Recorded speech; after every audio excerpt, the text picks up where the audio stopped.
Halo Sobat Ton, jumpa lagi di konten YouTube saya Tanya Dokter Dharma. Ini saya ada banyak banget pertanyaan-pertanyaan dari pasien, dari grup WA, Telegram, dan lain-lain, dari DM juga, yang ngebahas atau bertanya tentang jerawat dan basic skincare.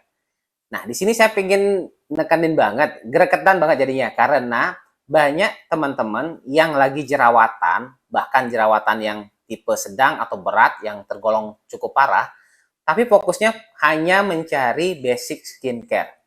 Oke, saya akan bahas sedikit, apa sih sebenarnya basic skincare? Nah, kalau ngomongin basic skincare, itu biasanya digunakan untuk teman-teman yang tidak terlalu bermasalah di kulit wajahnya. Artinya, yang nggak berjerawat, nggak ada masalah flek, jadi pengen sekedar lebih cerah, lebih halus, lebih anti-aging lah, itu oke banget. Jadi penggunaan basic skincare yang umum digunakan itu seperti facial wash, sunscreen, bahkan moisturizer, itu sangat bagus apabila tidak punya masalah pada kulitnya. Tapi kalau teman-teman punya masalah di kulit, apalagi yang berjerawat, ini harus banget menggunakan kandungan yang namanya eksfoliasi. Fatal banget pada teman-teman yang hanya fokus basic skincare, tapi katanya nggak berani eksfoliasi, takut merah, takut ketergantungan. Itu sangat berpengaruh dan tidak akan menyembuhkan. Basic skincare tadi, bahkan apabila tipe kulitnya berminyak banget dan cenderung pakai sunscreen yang salah, artinya ini banyak ya kejadiannya. Pakai sunscreen SPF-nya tinggi banget, 50 plus plus, kadang bentuknya krim yang tebal. Ngapain sih terlalu tebal banget? Jangan pikirin tentang penuaan dulu deh. Ini kan masih remaja lah, masih di bawah 20 tahun tuh masih jauh banget lah penuaan dini. Penuaan normalnya itu di atas umur 30 tahun. Kalau penuaan dini mungkin 20 tahunan ke atas ya. Tapi yang kita hadapi di jangka pendek ini adalah jerawatnya. Kalau SPF terlalu tinggi, kandungan yang terlalu kental, itu resiko besar untuk menyumbat pori-pori dan jadilah jerawat.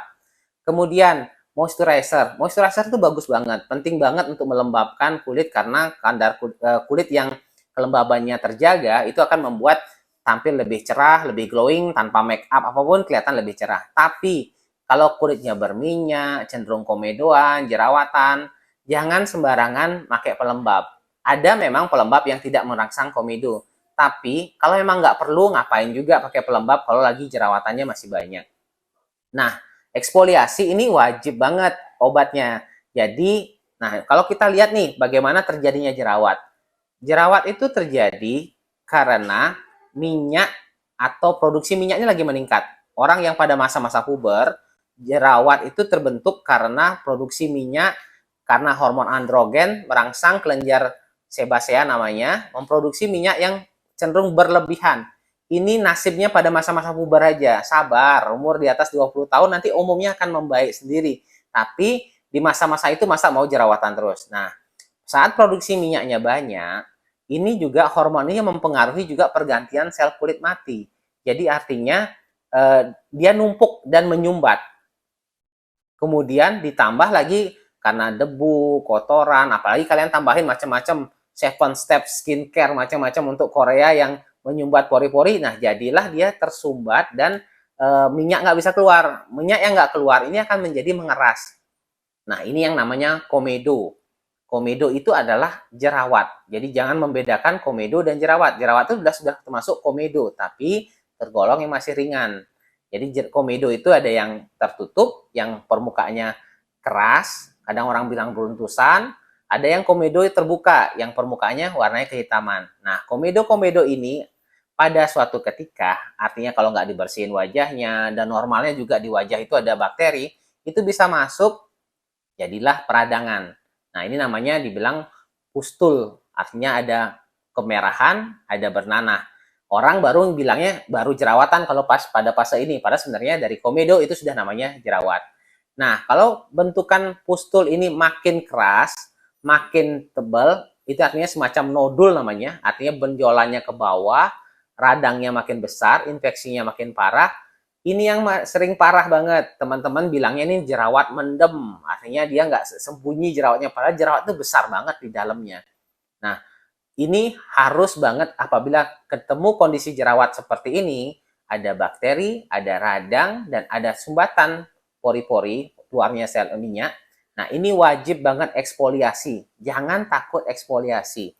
Jangan berpikir pelan-pelan, bertahap. Kalau masalahnya sudah berat, jangankan eksfoliasi yang obat skincare yang biasa ya, obat kandungan eksfoliasi yang obat seperti tretinoin 0,025, 0,5 itu sudah wajib diberikan. Itu sudah karena wajib pengobatan seperti itu. Ini nanti bisa dilihat di ada skema untuk bagaimana sih tahapan mengobati jerawat. Ini referensi di jurnal yang terbaru tahun 2020. Artinya mengatasi jerawat itu bukan hal yang baru lagi. Secara ilmiah ini sudah ilmu yang sudah dari zaman dulu pun sudah bisa diatasi. Jadi jangan berpikir dokter tuh nggak bisa ngobatin lah. Artinya semua tuh bisa diatasi kok. Jadi jangan berpikir mencoba yang macam-macam, bahkan ada yang sampai ke dukun ya, nyoba-nyoba pengobatan itu nggak perlu, karena secara ilmiah nih bisa diobatin jerawat. Yang penting lakukan tahapan-tahapan tadi. Nah, kalau dia ada infeksi, itu wajib hukumnya perlu tambahan seperti antibiotik, ada kandungan sulfur dan lain-lain. Itu intinya bahan-bahan yang bisa mengeringkan jerawat, mengurangi peradangan dan membunuh bakteri. Jadi kombinasi ini harus dilakukan, harus diberikan.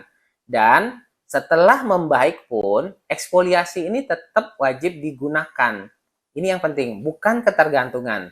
Eksfoliasi kalau memang masih berat digunakan kategori obat, tapi kalau sudah membaik bisa digunakan yang produk yang over the counter atau yang bisa dijual bebas. Jadi seperti kandungan retinol, AHA, BHA itu bisa lanjutkan untuk digunakan jangka panjang pun tidak apa-apa. Ya, itu karena masa-masa puber kulit kita masih mudah tersumbat pori-porinya. Jadi harus tetap digunakan sampai, karena yang kita harapkan adalah mencegah. Tentunya kita orang pengen jerawatan tuh kok nggak hilang-hilang bekasnya, jangan fokus sama bekasnya. Karena jerawatnya itu masih banyak yang sering tumbuh. Nah, kalau radangnya, infeksinya tambah parah lagi, dan dia makin banyak jumlahnya, nah di sini bahkan perlu obat minum. Obat minum bisa jenis antibiotik tapi dosis rendah jangka panjang, kadang 2-3 bulanan itu jangan mikir takut efek samping dan lain-lain, tapi itu memang pengobatannya seperti itu.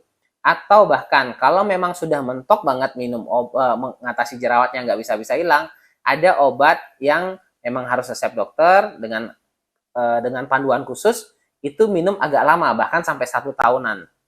Itu baru akan terjamin pasti jerawatnya sudah nggak muncul lagi. Karena cara kerja obat ini adalah mengecilkan kelenjar minyak dan perlu dosis kumulatif, artinya dosis yang jangka panjang yang bisa membentuk atau menghambat produksi minyak yang berlebihan.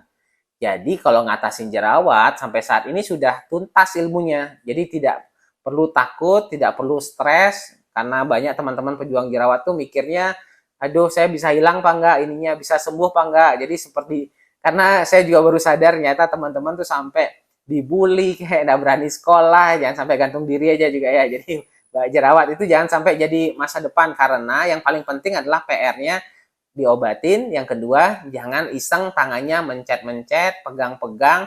Setiap peradangan pada jerawat, kalau dipencet itu akan jadi resiko bopeng. Nah, kalau bopeng, next kita bahas lagi masalah bopeng. Ini adalah masalah yang tidak cukup hanya dengan skincare. Oke, mungkin demikian dulu bahasan saya hari ini. Kalau ada pertanyaan, teman-teman bisa DM di Instagram atau bisa nanti join grup WhatsApp di bawah ini atau grup Telegram. Di sini bisa sharing-sharing dengan teman-teman sesama pejuang. Intinya sama-sama berjuang, semoga segera merdeka dari jerawat. Mungkin demikian yang dapat saya bahas hari ini. Sampai jumpa di Tanya Dokter Dharma berikutnya.